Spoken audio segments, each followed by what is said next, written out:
خاتم النبیین صلی اللہ تعالی علیہ وآلہ وسلم کی بشارت کے مطابق مسلمانوں کے دوسرے خلیفہ فاروق اعظم رضی اللہ تعالیٰ عنہ عشرہ مبشرہ میں شامل قطعی جنتی ہیں۔ چنانچہ حضرت سیدنا جابر بن عبداللہ رضی اللہ تعالیٰ عنہ روایت کرتے ہیں کہ خاتم النبیین صلی اللہ تعالیٰ علیہ وآلہ وسلم نے ارشاد فرمایا، میں جنت میں گیا، وہاں میں نے ایک محل دیکھا۔ استفسار کیا؟ یعنی پوچھا یہ محل کس کا ہے؟ فرشتے نے عرض کی حضرت عمر رضی اللہ تعالیٰ عنہ کا۔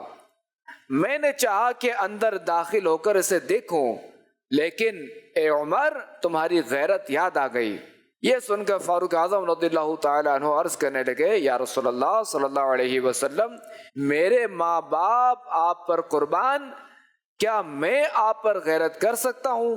اعلیٰ حضرت علیہ رحمت اللہ العزت فرماتے ہیں، لا ورب العرش جس کو جو ملا ان سے ملا، بڑھتی ہے کونین میں نعمت رسول اللہ کی۔